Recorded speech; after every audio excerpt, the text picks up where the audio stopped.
The Boeing 777 was doomed. Both engines dead. No power. Falling from the sky.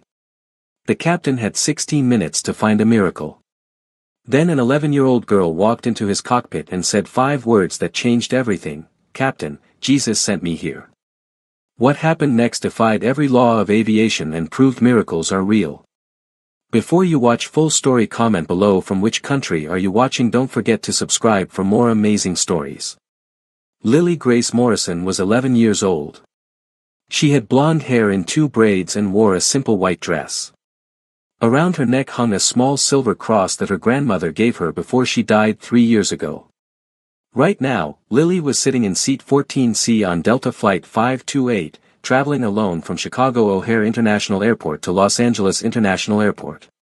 The flight was supposed to take 4 hours. It was a Tuesday afternoon, and the Boeing 777 was carrying 283 passengers and crew members. Lily had a tag around her neck that said, "Unaccompanied minor." The flight attendants checked on her twice already. They gave her apple juice and cookies. They smiled and told her what a good girl she was. The man in seat 14B was a businessman. He wore an expensive suit and worked on his laptop. He never looked at Lily. The girl in seat 14D was a college student. She had earbuds in her ears and looked at her phone. Sometimes she wiped tears from her eyes. She never looked at Lily either. Nobody really noticed Lily. She was just another kid on the plane. But that was okay with Lily. She was happy sitting quietly with her children's Bible open on the small tray table. The Bible had pictures of Jesus walking on water, calming storms, and healing sick people. Lily loved these stories. She had read them many times. To Lily, these were not just stories. They were real. Everything in this Bible had really happened. And the Jesus from these stories was still alive. She talked to him every day like he was her best friend. Nobody knew that Lily prayed every single day for 3 years. She asked Jesus to use her for something important. "I know I'm just a kid," she would whisper at night. "But if you need me for anything, I'm ready. I trust you completely." Nobody knew that Lily had dreams where Jesus spoke to her. In these dreams, he would tell her, "When the moment comes, you will know what to do. Trust me, Lily. Just trust me." Lily believed these dreams were real messages from Jesus. She believed it with her whole heart. Now she was just a quiet girl on a plane, reading her Bible while the aircraft flew smoothly at 38,000 feet above the ground. Flight 528 took off from Chicago at 2:15 p.m. The takeoff was smooth. The weather was perfect, clear blue skies and light winds. The pilots had no concerns. In the cockpit, Captain Michael Brennan sat in the left seat. He was 56 years old and had been flying commercial aircraft for 31 years. He had over 20,000 flight hours. He knew the Boeing 777 like the back of his hand. Today felt like any other flight, routine and safe. Next to him, First Officer Sarah Chin sat in the right seat. She was 34 years old with 8 years of commercial flying experience. She was handling the radio communications while the captain flew the aircraft. "Delta 528, you're cleared to flight level 380. Have a good flight," the air traffic controller said through their headsets.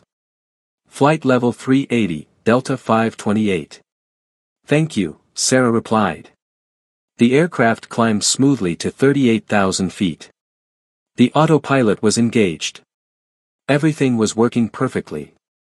Both engines, massive Rolls-Royce Trent 800 turbofan engines, were running smoothly, each producing 98,000 pounds of thrust.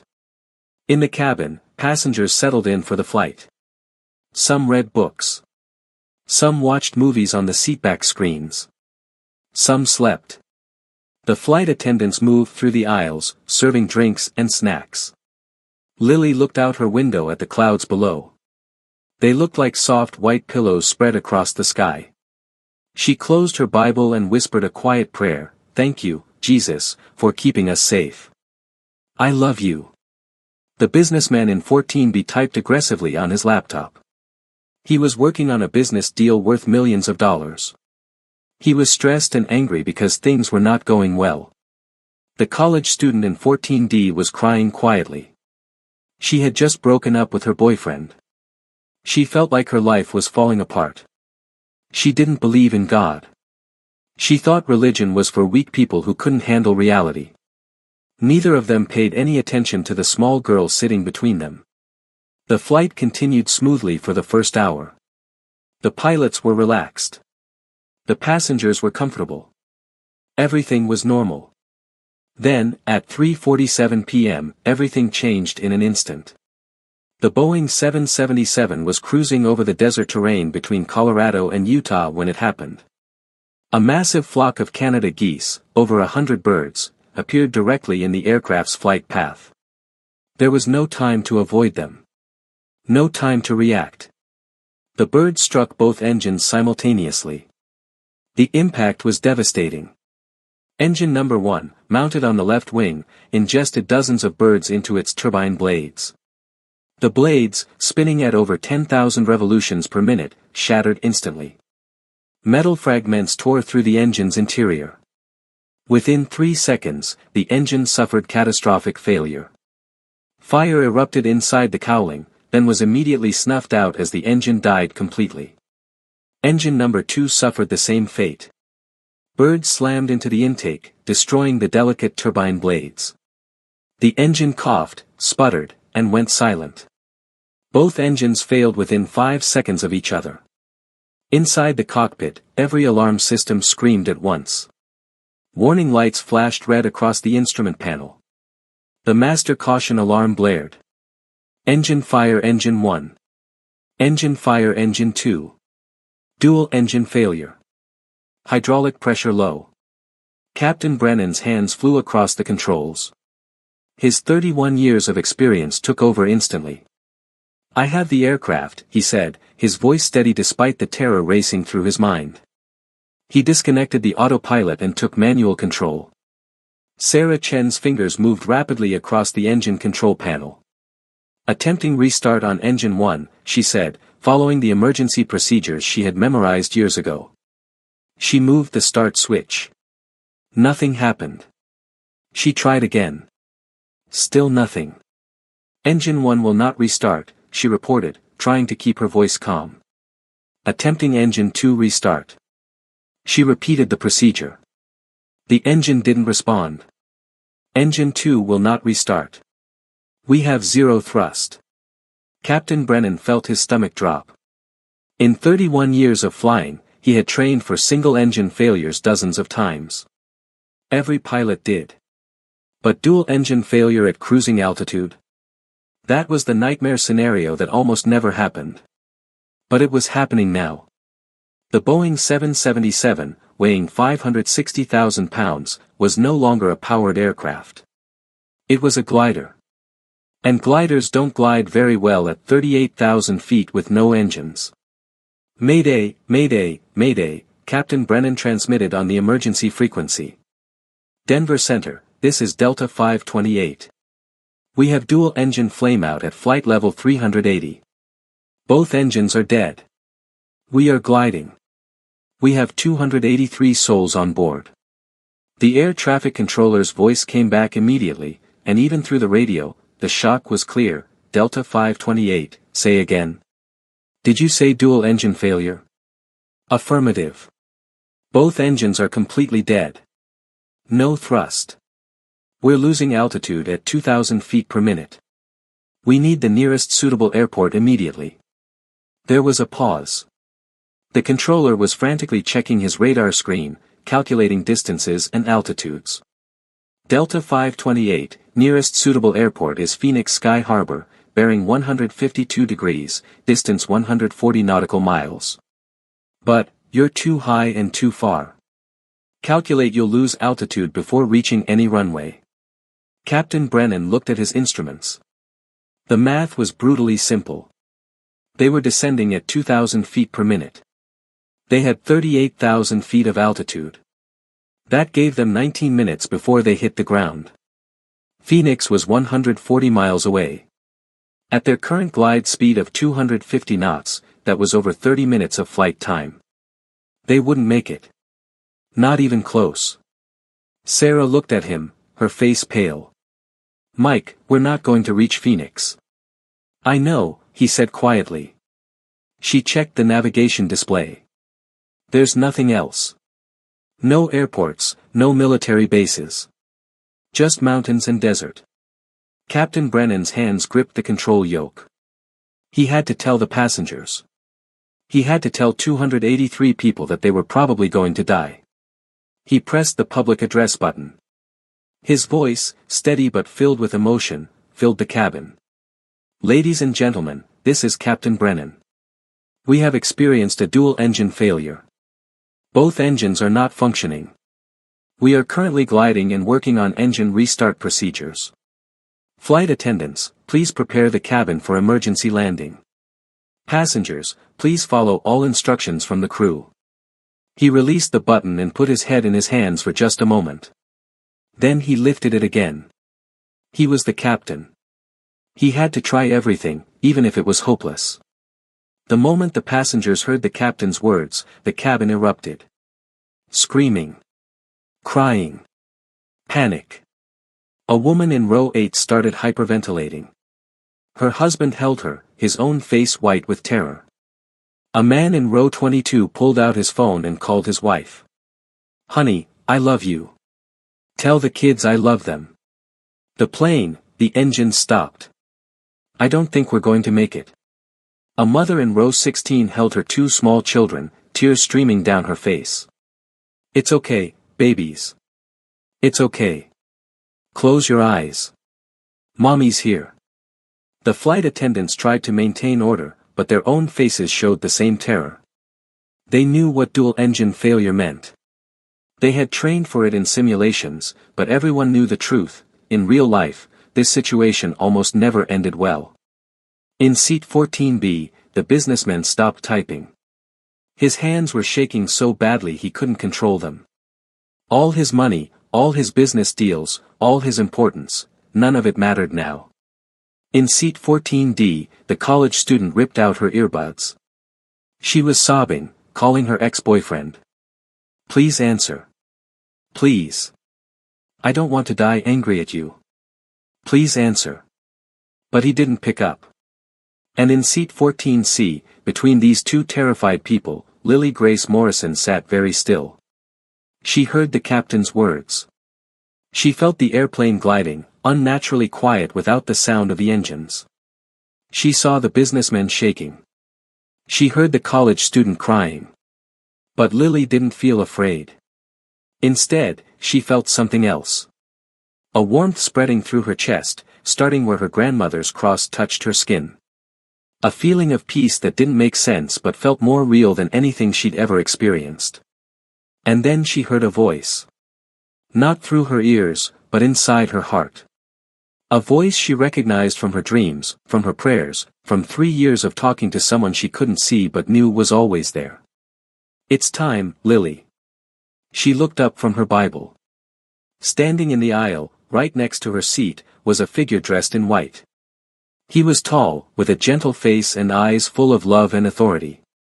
His presence filled the entire space around him with light that somehow nobody else could see. Lily knew instantly who it was. She had seen this face in the pictures in her Bible.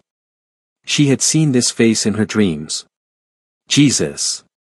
He was really there. Not a dream. Not her imagination. Really, truly there. Jesus smiled at her, and when he spoke, his voice filled her entire being with perfect peace. Lily, I need you to go to the cockpit. Tell the pilots exactly what I tell you. They won't believe you at first, but they will listen. Every word I speak through you will save lives.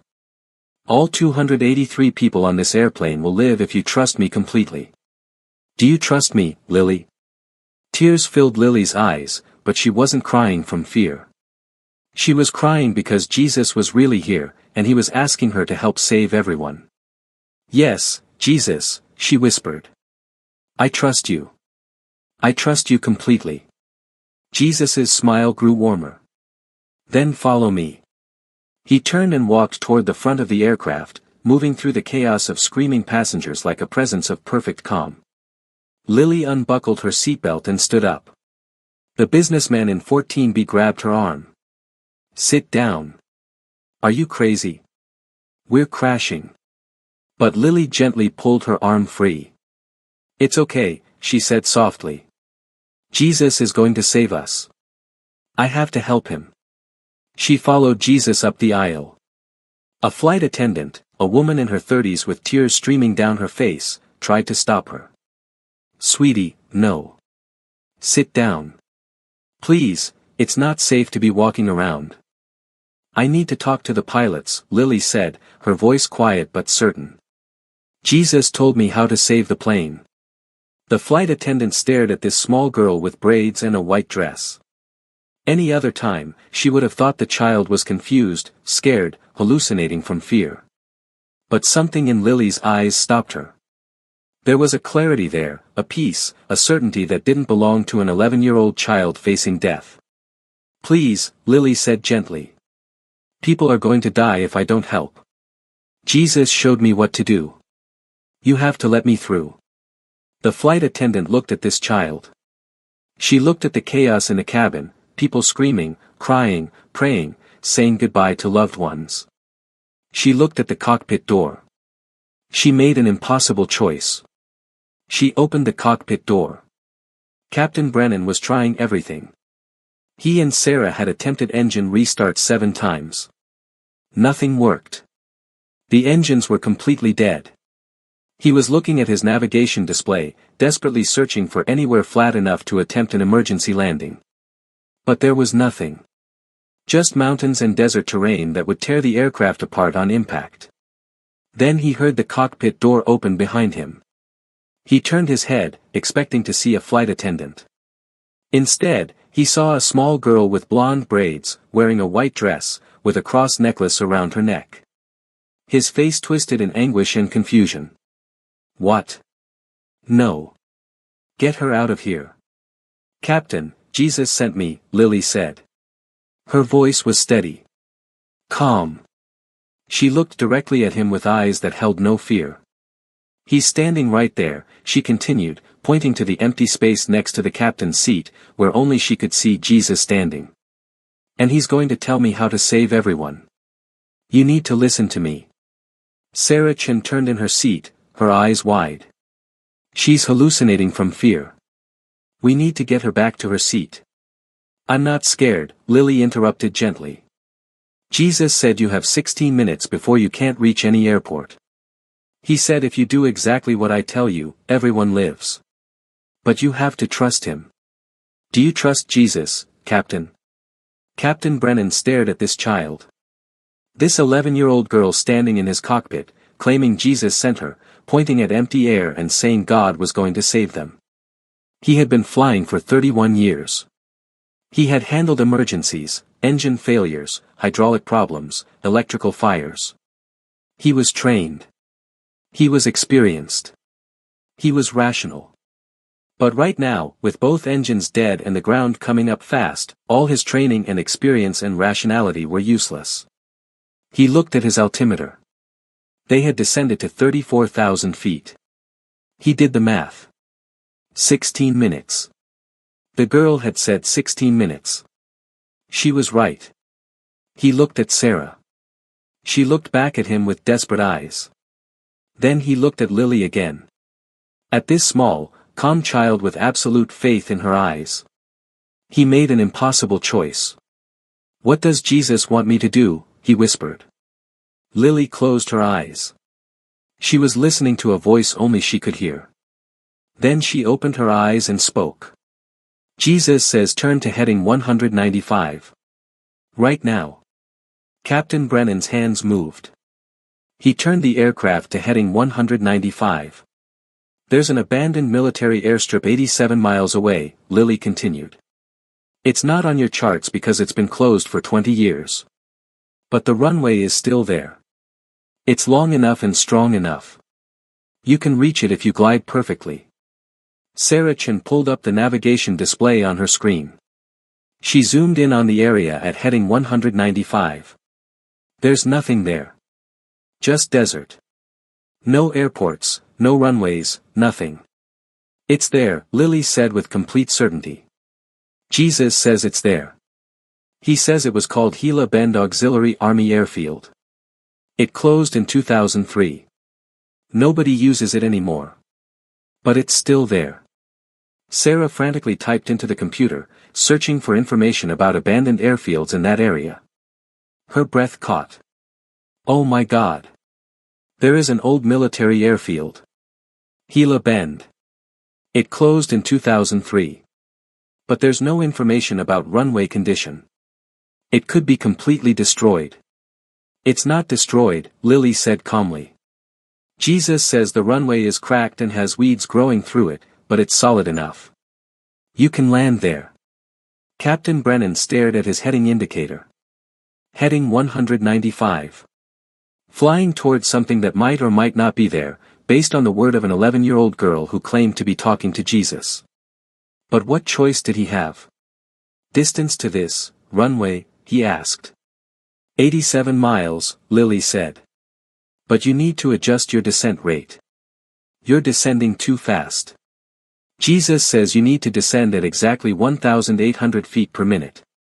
Not faster, not slower. Exactly 1,800. Sarah looked at her instruments. We're descending at 2,000 feet per minute. Change it to 1,800, Lily said. If you descend too fast, you'll fall short of the runway. If you descend too slow, you'll overshoot it.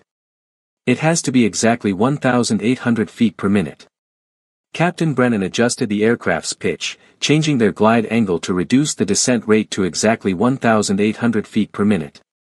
The aircraft responded smoothly. Okay, he said, his voice shaking. We're at 1,800 feet per minute, heading 195. What else? Lily closed her eyes again, listening. Jesus stood beside the captain, speaking words only Lily could hear. She repeated them exactly. In 3 minutes, you need to deploy the flaps to 15 degrees. Not now. In exactly 3 minutes. You need the extra drag to slow down, but if you do it too early, you won't reach the runway. For the next 14 minutes, Lily stood in the cockpit, her eyes closing and opening as she listened to Jesus and repeated his instructions to the pilots. Deploy flaps to 15 degrees now. Lower the landing gear in 90 seconds. Adjust your glide path 2 degrees down. You're 200 feet too high. In 40 seconds, you'll see the runway. It's going to look rough, but don't be afraid. Every instruction was precise. Technical. Impossible for an 11-year-old child to know. But every instruction worked perfectly. Sarah Chen was typing notes, recording everything, her hands shaking. How do you know these things? How do you know descent rates and flap settings and glide paths? Lily opened her eyes and smiled gently. I don't know them. Jesus knows them. I'm just saying what he tells me. At 8,000 feet, Sarah gasped and pointed at her screen. I see it. There's a runway. Oh my God, there's actually a runway at heading 195. Captain Brennan looked through the windscreen. There, in the middle of the desert, was a long strip of concrete. Old. Cracked. Covered with weeds and sand. But undeniably a runway. Jesus says to tell all the passengers to pray, Lily said suddenly. Right now. Everyone needs to pray. Captain Brennan reached for the public address button. His hand was shaking so badly he almost missed it. Ladies and gentlemen, he said, his voice breaking with emotion, we've found a runway. We're going to attempt a landing. I need everyone to pray. Whatever you believe, whoever you pray to, pray right now. Pray hard. In the cabin, passengers who had been crying out in terror fell silent. Then, voices rose in prayer. Christian prayers. Our Father, who art in heaven. Muslim prayers. Bismillah ir-Rahman ir-Rahim. Jewish prayers. Shema Yisrael. And atheists, people who had never believed in God, whispered desperate pleas, please, if you're real, please help us. Please. In seat 14C, the college student with purple hair closed her eyes and whispered, "God, if you exist, please save us. I'm sorry I didn't believe. Please." The businessman in 14B held his cross necklace, one he'd worn for years but never really thought about, and prayed for the first time in decades. At 500 feet, Lily opened her eyes and looked directly at Captain Brennan. "Jesus says you're the best pilot he could have chosen for this. You're going to land this plane perfectly because he's guiding your hands right now. Don't be afraid, Captain. You're not alone." Tears streamed down Captain Brennan's face as he lined up with the cracked runway. At 200 feet, he could see every detail. The concrete was damaged. Weeds grew through large cracks. It looked terrible. But it was there. It was real. "Landing checklist complete," Sarah said, her voice barely a whisper. "I have the runway," Captain Brennan said. "God help us." "He is," Lily said softly. The Boeing 777 descended toward the abandoned runway at 140 knots with no engine power. Captain Brennan's hands gripped the controls. 31 years of experience focused into this single moment. At 50 feet, he pulled back slightly on the yoke, flaring the aircraft for landing. At 20 feet, the main landing gear touched the cracked concrete. The impact was hard. Much harder than a normal landing. The aircraft bounced once, then slammed back down. Passengers screamed. The nose gear hit next, sending another violent jolt through the aircraft. Captain Brennan immediately deployed the speed brakes and pressed hard on the brake pedals, even though without engine power, the brakes had limited pressure. The aircraft skidded along the old runway. Pieces of concrete kicked up. Dust and debris flew. The plane shook violently. They were going too fast. The end of the runway was coming up fast. Come on, Captain Brennan muttered, pressing the brakes as hard as he could. The aircraft slowed. 100 knots. 80 knots. 60 knots. The end of the runway was 300 feet away. Then 200 feet. Then 100 feet. At 40 knots, the aircraft finally stopped. They were 200 feet from the end of the runway. Beyond that was open desert that would have torn the aircraft apart. But they had stopped. For a moment, there was complete silence. Then, someone in the back of the cabin started screaming.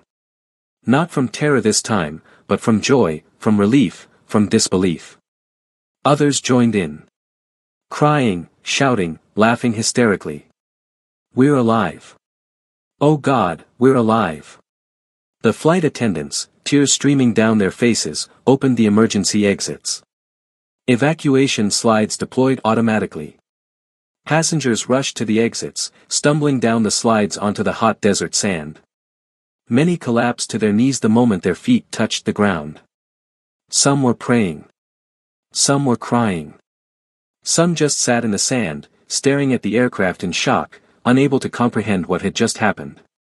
All 283 passengers and crew members survived. Not a single serious injury beyond bruises and minor cuts from the rough landing. In the cockpit, Captain Brennan sat frozen in his seat, hands still gripping the yoke, staring straight ahead. Sarah Chen was crying, her shoulders shaking. "We're alive. How are we alive?" Captain Brennan slowly turned to look at the small girl standing behind his seat. Lily smiled at him, that same peaceful smile she'd had the entire time. "How did you know?" he whispered. "How did you know about this runway? It's been closed for over 20 years. It's not on any active navigation charts. How could you possibly know it was here?" "Jesus showed it to me," Lily said simply. "He knows where everything is. He made everything. But the descent rates, the flap settings, the glide path calculations." Sarah's voice was hoarse. "That's advanced aviation knowledge. Pilots train for years to learn that. You couldn't possibly." "I didn't know any of it," Lily said gently. "Jesus told me, and I just repeated his words. I was just listening." Captain Brennan looked at this child.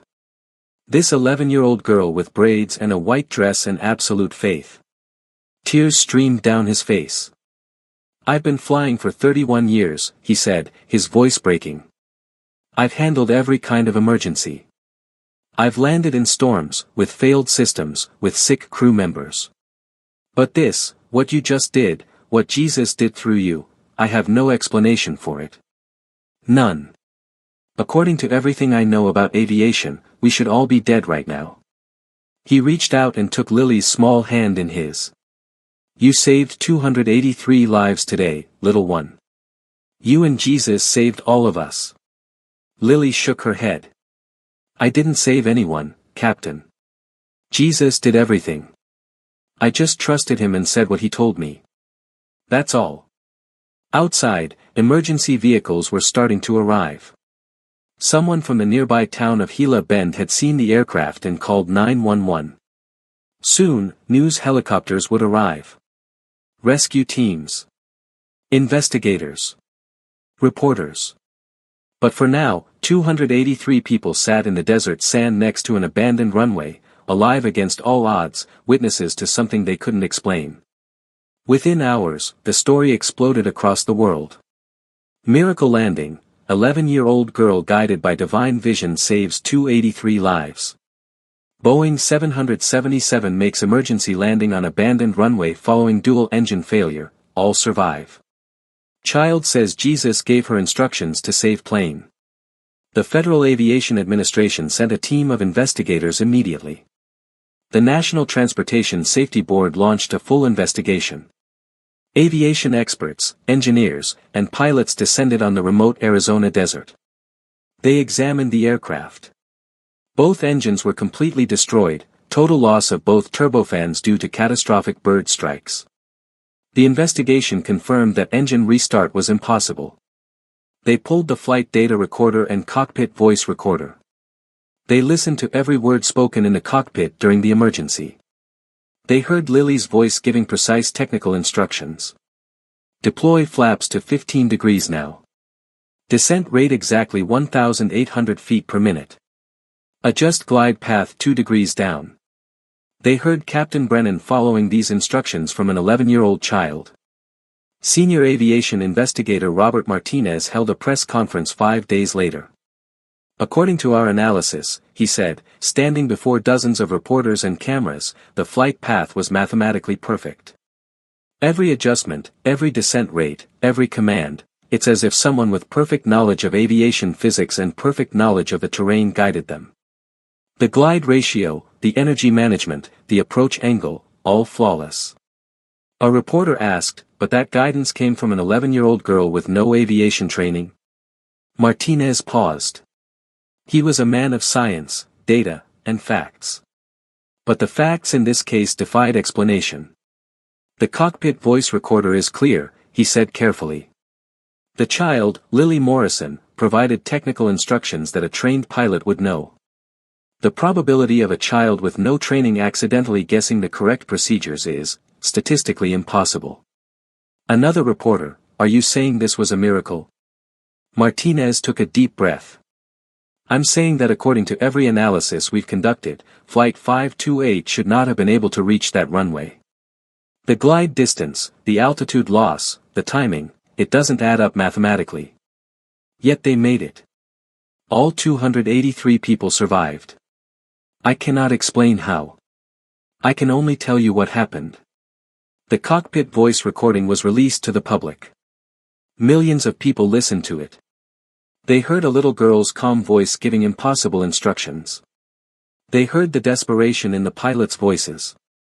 They heard Lily say, "Jesus says you're the best pilot he could have chosen. You're going to land this plane perfectly because he's guiding your hands." And they heard Captain Brennan land the aircraft safely. Churches around the world played the recording. Pastors preached sermons about faith like a child. Atheist forums debated whether it was real or somehow fabricated. News channels showed it repeatedly. But nobody could deny that 283 people who should have died were alive. 1 week after the emergency landing, Lily sat at a press conference table between her parents. Her father, a quiet man who worked in construction, looked uncomfortable with all the cameras. Her mother, a teacher, held Lily's hand tightly. Lily looked small in the big chair. She wore a simple blue dress and her grandmother's cross necklace. Her blonde braids hung over her shoulders. Hundreds of reporters filled the room. Cameras flashed constantly. A reporter asked, "Lily, can you tell us what happened on the plane?" Lily spoke into the microphone, her voice quiet but clear. The plane's engine stopped working. People were scared. I looked up, and I saw Jesus standing in the aisle. He told me to go to the cockpit and tell the pilots what he said. So I did. What did Jesus look like? He was wearing white. He had kind eyes. He smiled at me. He looked like the pictures in my Bible. Another reporter, "Lily, you gave the pilots technical instructions about descent rates and flap settings. How did you know those things?" "I didn't know them," Lily said simply. "Jesus told me what to say. I just listened to him and repeated his words to the captain." "Do you expect people to believe you really saw Jesus?" Lily looked directly at the camera. Despite all the attention, her face was peaceful. "I don't need everyone to believe me," she said. "The 283 people who are alive, they know something happened that nobody can explain. The pilots know. The people who listen to the recording know. Jesus saved us. I was just the one he chose to speak through. He could have chosen anyone. He chose me because I believed he could do it." A reporter near the back shouted, "But many people pray and don't get miracles. Why did God save your plane but not others?" Lily thought for a moment. "I don't know why Jesus does everything he does. I just know that he's real, and he loves people, and he saved us that day. Maybe he wanted to show people that he's still here, still doing miracles. Maybe he wanted people to believe again." Her mother squeezed her hand, tears in her eyes. Captain Michael Brennan, sitting at a separate table, spoke next. "I want to say something," he said, his voice firm. "I've been a pilot for 31 years. I've flown for the Air Force and commercial airlines. I've always trusted in training, procedures, and my own skill. I never considered myself religious. I didn't go to church. I didn't pray." He paused, emotion filling his voice. "But I heard this child, this 11-year-old girl, give me instructions that saved 283 lives. Instructions she couldn't possibly know. She told me about a runway that wasn't on my charts. She gave me descent rates and speeds with perfect accuracy. And she did it with absolute certainty because she was listening to someone I couldn't see." He wiped his eyes. "I don't have another explanation. Science doesn't have an explanation. Aviation experts don't have an explanation. God used this little girl to save us. And I will spend the rest of my life grateful that she trusted him enough to listen." The room was silent. Then Sarah Chen, the first officer, spoke. "I'm a Christian. I've been a Christian my whole life.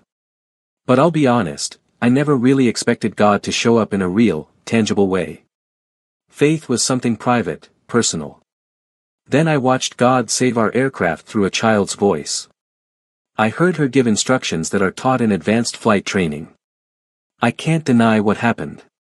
Jesus was real in that cockpit." In the weeks after the landing, several passengers shared their experiences. The businessman from seat 14B, James Peterson, a 52-year-old CEO, held his own press conference. "I've spent my entire adult life chasing money, power, and success," he said. "I thought those things mattered. The morning of that flight, I was angry because a business deal was falling apart. I thought it was the most important thing in the world." He shook his head. "Then the engines failed, and I thought I was going to die. I wasn't thinking about my business. I was thinking about my family, about God, about all the time I wasted on things that don't matter." He held up a Bible. "This little girl who sat next to me, I never even noticed her. She was nobody to me. But she saved my life because she listened to Jesus. I've started reading the Bible she was reading. I've started praying. I've stopped working weekends and started spending time with my kids. That plane crash changed everything for me." The college student from seat 14D, Emma Rodriguez, 19 years old, posted a video that went viral. "I was an atheist," she said, sitting in her dorm room. "I thought religion was for weak people who needed comfort. I thought faith was just make-believe. The day of the flight, I was heartbroken over a breakup. I felt like life was meaningless." She wiped tears from her eyes. "When the engines failed, I was terrified. I called my ex-boyfriend, but he didn't answer. I thought I was going to die alone and scared. Then I heard the captain tell everyone to pray. And I did. I prayed to a God I didn't even believe in." She held up a small cross necklace. "After we landed, I couldn't stop thinking about that little girl. She was so calm, so sure. She saved my life by trusting Jesus. How could I keep pretending God wasn't real? I saw a miracle. I'm not an atheist anymore. I can't be. Jesus saved us." A mother who was traveling with her 2 children said, "I was holding my babies, thinking they were going to die. I was praying harder than I've ever prayed. When we landed safely, my 6-year-old daughter asked me, 'Mommy, did Jesus save us?' And I said yes. Because he did." Not everyone believed it was a miracle. Skeptics published articles arguing that Lily had overheard adults talking about aviation, or that she was coached, or that the whole thing was exaggerated. But nobody could explain how an 11-year-old knew about an abandoned runway that wasn't on navigation charts. Nobody could explain how she gave precise technical instructions with perfect timing. Nobody could explain why all 283 people survived a crash that should have killed everyone. Dr. Amanda Foster, a psychologist who specialized in childhood development, was interviewed on television.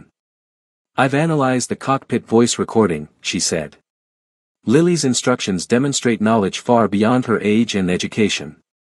The terminology, the timing, the precision, it's inconsistent with a child's cognitive abilities. Either she was coached in advance, which is impossible since the emergency was random, or something else happened that I cannot explain scientifically." The interviewer asked, "Do you believe she really saw Jesus?" Dr. Foster paused. "I believe something extraordinary happened. Whether it was a divine vision or some other phenomenon, I don't know. But the result is undeniable. 283 people are alive." Churches around the world invited Lily to share her testimony. Her parents carefully chose a few churches where Lily felt comfortable. At a large church in Denver, Lily stood on a stage in front of 5,000 people. She looked tiny behind the podium. "Jesus has always been real to me," she said into the microphone. "I talked to him every day. When people needed him most, he used me. Not because I'm special or smart. Just because I believed he could do anything. If you believe Jesus can do anything, he will use you too when the time comes. You just have to trust him." The congregation was silent. Then, slowly, people began to stand. Applauding. Crying. Worshipping. 6 months after Flight 528, life returned to something close to normal for Lily. She went back to 6th grade. She did her homework. She played with her friends. She was still the same quiet, gentle girl she'd always been. But now, people recognized her. Her face had been on television. Her story had been in newspapers around the world. Sometimes it was hard. Kids at school asked her to do miracles or asked if she could talk to God for them. Teachers treated her differently, like she was fragile or special. But Lily's parents helped her stay grounded. "You're the same Lily you've always been," her mother told her. "Jesus used you for something important, but you're still our daughter. You're still a kid. Don't let this change who you are inside." Lily understood. She didn't want to be famous. She just wanted to love Jesus and help people when she could. The passengers from Flight 528 created an organization called 283 Miracles Foundation. They raised money for aviation safety research, supported faith-based charities, and helped families in need. Every year on the anniversary of the emergency landing, all 283 passengers and crew members were invited to meet at the abandoned Gila Bend runway. The runway had become sacred ground, a place where God had shown up in an undeniable way. The first anniversary gathering drew 247 of the 283 people. They stood on the cracked concrete where their aircraft had skidded to a stop. Captain Brennan spoke to the crowd, "1 year ago, we should have died. Every aviation expert said it was impossible to survive. But we're standing here today because a little girl trusted Jesus, and Jesus saved us. I'll never forget that. I'll never stop being grateful." Then he did something unexpected. He asked Lily to come forward. She walked to the front, looking small among all the adults. "I want everyone to know," Captain Brennan said, "that I've become a Christian. 3 weeks after the emergency landing, I was baptized. I'm 57 years old, and for the first time in my life, I have real faith." He knelt down to Lily's level. "You saved my life, little one. But more than that, you showed me that Jesus is real. Thank you." He hugged her, and many people in the crowd were crying. The full cockpit voice recording became one of the most listened to audio files in history. Churches played it. News programs played it.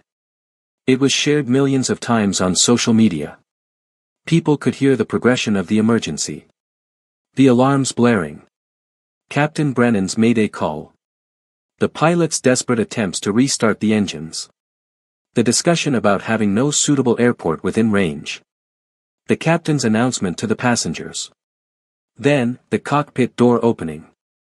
Lily's voice, "Captain, Jesus sent me." And for the next 14 minutes, people heard a miracle unfold in real time. They heard an 11-year-old give impossible instructions. They heard skeptical pilots gradually beginning to trust her. They heard Lily say, with absolute certainty, "It's there. Jesus says it's there." They heard her final words before landing, "Jesus says you're the best pilot he could have chosen. You're going to land this plane perfectly because he's guiding your hands right now." And they heard the landing, the impact, the skidding, the screaming, then the silence, then the eruption of joy. One atheist blogger wrote, "I've listened to this recording 20 times. I want to find a rational explanation. But I can't. This child couldn't possibly know these things. The timing couldn't be coincidence. The runway shouldn't have been there, yet it was. I don't want to believe in miracles, but I cannot explain this away." A pilot with 25 years of experience wrote, "I've analyzed Flight 528's flight path and glide ratio. Mathematically, they shouldn't have reached that runway. They were too high and too far. Yet somehow, their glide path was perfect, optimized beyond what our flight planning computers could calculate. The only explanation is that something or someone with perfect knowledge guided them. I believe it was God." Lily was asked to speak at churches, conferences, and events around the world. She was careful about which invitations she accepted. She didn't want to become a celebrity. She just wanted to tell people about Jesus. At a youth conference in Texas, 10,000 teenagers listened to her story. "A lot of people ask me why Jesus chose me," Lily said. "I think it's because kids believe things are possible that adults think are impossible. Adults have education and training and experience. That's all good. But sometimes, all that knowledge makes it hard to believe in miracles." She held up her children's Bible. "I just believe Jesus could do what he said. When he told me to go to the cockpit, I didn't think that's impossible. I just went. When he told me what to say, I didn't think that doesn't make sense. I just said it. Sometimes faith is easier when you're still a kid." She paused, looking at the crowd. "But you don't have to be a kid to have faith like this. You just have to trust Jesus completely. He wants to use all of us. He's looking for people who will believe him and do what he says, even when it seems impossible." At a church in South Korea, she spoke through a translator. "Some people ask me if I still see Jesus," she said. "I haven't seen him with my eyes since that day on the plane. But I feel him with me every day. He talks to my heart when I pray. He's always there, even when I can't see him. That's what faith is, trusting he's there even when you can't see him." A pastor in Nigeria preached an entire sermon about Lily's story. "This child had nothing the world values," he said. She had no education, no degrees, no power, no money. She was just a little girl on a plane. But she had the one thing that matters most, faith. Real faith. The kind of faith that believes God can do anything. And God used her to save 283 lives. Brothers and sisters, God doesn't need your education or your wealth or your status. He just needs your faith. Captain Michael Brennan's life changed dramatically after Flight 528. 3 weeks after the emergency landing, he was baptized at a church in Chicago. His wife, who had been a Christian for years but never pushed him, cried tears of joy as he went under the water. For 31 years, I trusted myself, he said in his baptism testimony. I trusted my training, my experience, my ability. Then one day, all of that became worthless. My aircraft was dead. My options were gone. I had nothing left but a little girl who trusted Jesus. And that trust saved my life. He wiped his eyes. I can't go back to living like Jesus isn't real. I saw what he did. I heard him speak through a child. He saved us. Now I live for him. Brennan continued flying for Delta, but his approach changed. Before each flight, he prayed. He talked openly with his crews about his faith. He started a Bible study for pilots and flight attendants. Other crew members noticed the change. Some were inspired by it. Others were skeptical. But everyone who flew with him knew that Captain Brennan was different now. He still followed all procedures and protocols. He was still professional and skilled. But there was something else, a peace, a confidence that didn't come from his own ability. I used to fear engine failures, he told a reporter. Now I don't. Not because I'm reckless, but because I know God is with me. If he could save me when both engines died at 38,000 feet, he can handle anything. 2 years after Flight 528, Brennan retired from commercial aviation. He started a ministry for pilots, sharing his testimony at aviation conferences and churches. I spent 31 years flying, he would say. But the most important moment of my career was when I stopped trusting myself and started trusting God. That's when the real miracle happened. Emma Rodriguez, the college student from Seat 14D, became one of the most vocal witnesses to the miracle. She had been an atheist, certain that religion was fiction. But after Flight 528, she couldn't maintain that position. I used to mock Christians, she said in a testimony video. I thought they were delusional. I had all the arguments against God memorized. Then I was on a plane where the engines died, and an 11-year-old girl saved my life by listening to Jesus. How do I explain that away? I can't. She transferred to a Christian university and began studying theology. I have so many questions, she said. I don't understand everything about faith. But I know Jesus is real. I know he saved us. I can't pretend anymore. I saw a miracle. She started a podcast called Skeptic to Believer, where she interviewed other people who had experienced things that changed their view of God. Faith isn't blind, she would say. I have reasons for believing. I was there. I saw what happened. My belief is based on evidence, the evidence of 283 people who should be dead but are alive. 3 years after Flight 528, Lily was 14 years old and in 8th grade. She was taller now, her face a little more mature, but she still wore her grandmother's cross necklace every day. Life had mostly returned to normal. She had friends at school who knew her story but treated her like a regular person. She played volleyball. She did homework. She texted with friends about boys and movies and normal teenage things. But she also continued to speak at churches and events, sharing her testimony when she felt God wanted her to. At a large gathering in California, she was asked, "Do you ever wish you hadn't been on that plane? That you didn't have all this attention?" Lily thought for a moment. Sometimes the attention is hard. But I would never wish I wasn't there. Jesus used me to save people's lives. How could I wish that didn't happen? Those 283 people are alive. They have families and friends and futures because Jesus saved them. That's more important than whether I like being recognized. She smiled. Plus, I learned something important that day. I learned that when Jesus asks you to do something, you should just do it.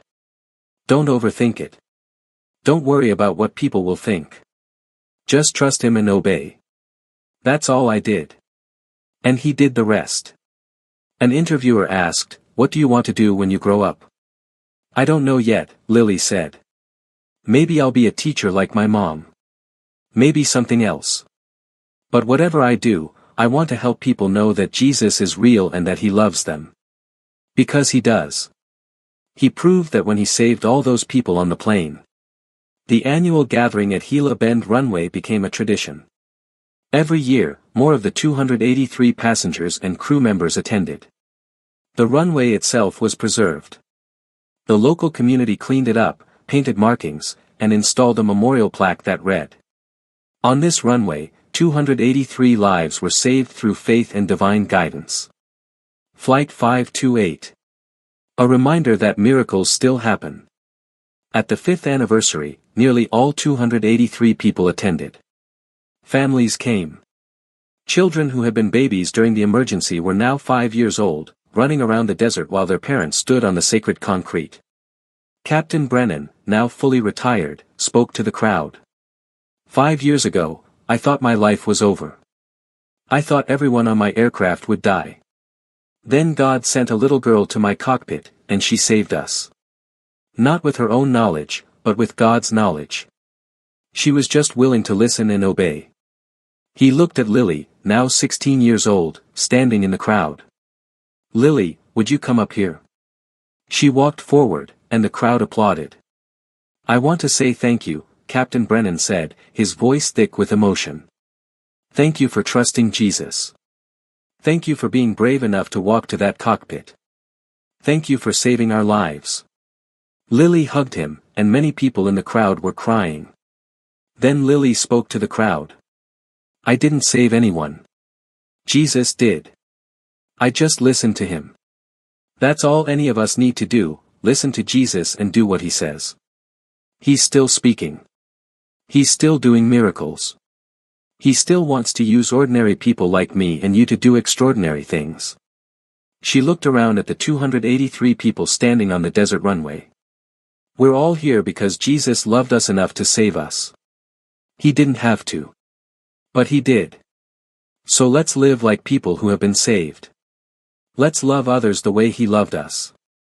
Let's tell people that miracles are real and that Jesus is alive." The crowd erupted in applause and worship.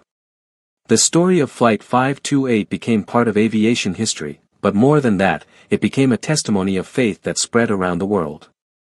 Churches told the story to encourage people to trust God in impossible situations. Parents told the story to their children to teach them about faith. Pilots and flight attendants listened to the cockpit recording and were reminded that God is present even in the most desperate emergencies. The 283 Miracles Foundation grew into an international organization. They funded aviation safety improvements, supported disaster relief, and provided scholarships for students pursuing careers in aviation and ministry. Captain Brennan wrote a book called Gliding on Faith that became a bestseller. He donated all proceeds to the foundation. Sarah Chen, the first officer, became a Czech captain and trainer. She included the story of Flight 528 in her training sessions. "This is what happens when we trust God in the cockpit," she would tell new pilots. "We still follow procedures. We still use our training. But we also remember that God is with us, and sometimes, he shows up in ways we don't expect." Emma Rodriguez became a pastor. She preached about encountering God in unexpected ways. "I didn't find God in a church or through an argument," she would say. "I found him on a plane where I thought I was going to die. He saved my life through a child who believed in him. That's the kind of God we serve, the God who shows up in crisis and proves he's real." Lily is now 18 years old. She's about to graduate high school. She still wears her grandmother's cross necklace. She's been accepted to several universities. She's still deciding what to study, what to do with her life. But tonight, she kneels beside her bed like she's done every night since she was a little girl. Jesus, she whispers, thank you for using me that day. Thank you for saving all those people. Thank you for showing me that you're real and that you love us. She pauses, smiling. If you ever need me again, I'm ready. I'll always trust you. Whatever you ask me to do, I'll do it. Because you're Jesus. You can do anything. And I believe in you. She climbs into bed, pulls up her blanket, and falls asleep. And somewhere in the mystery of eternity, Jesus smiles at the girl who trusted him completely, who believed miracles were possible, who saved 283 lives simply by listening to his voice. Because that's what faith does. It doesn't need to understand everything. It doesn't need to see the whole plan. It just needs to trust that when Jesus speaks, anything is possible. And on a Tuesday afternoon at 38,000 feet, when 2 engines failed and death seemed certain, a little girl with braids and a cross necklace proved that faith still moves heaven, that miracles still happen, and that Jesus still saves lives through anyone willing to believe.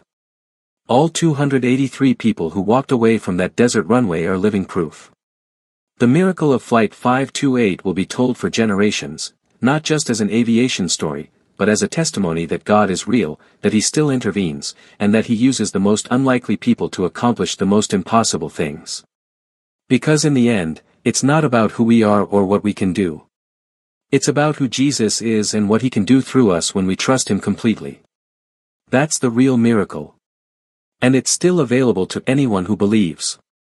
Jesus looked at them and said, with man this is impossible, but with God all things are possible. Matthew 19 verse 26.